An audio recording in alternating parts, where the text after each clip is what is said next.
Westminster Abbey, which since William the Conqueror has seen the coronation of all but one British sovereign, is without the coronation stone. For missing from its setting behind the Abbey's high altar is the stone of Scone.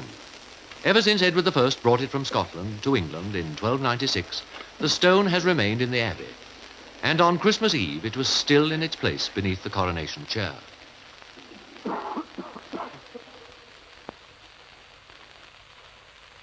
On Christmas morning, the stone was gone.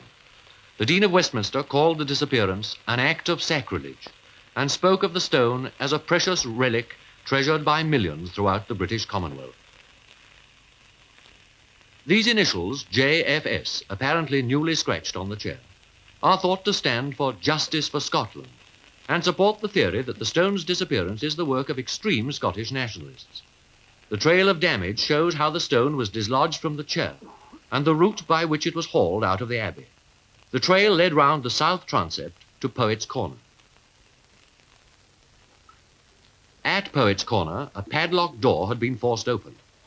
From there, it is thought that the stone was dragged to a point on Millbank. There, the trail was lost. Just round the corner at Scotland Yard, a nationwide search was organised. The police have issued the description of a man and woman who were seen in a Ford Anglia car near the Abbey in the small hours of Christmas morning.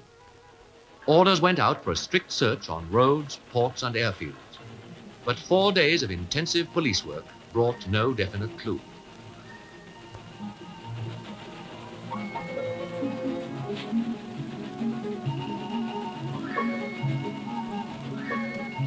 The search centred particularly on routes leading to the north, for many Scots are known to hope that Scone Palace may again become the home of the stone, as it was more than 600 years ago when the Scottish kings were crowned here.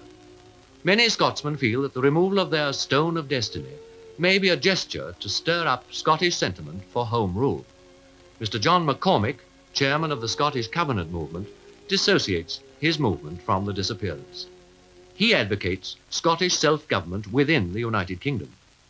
Mr. David Kirkwood MP agrees that the bond should be strengthened, but says that his pre-war bill for returning the stone to Scotland would have saved all this trouble.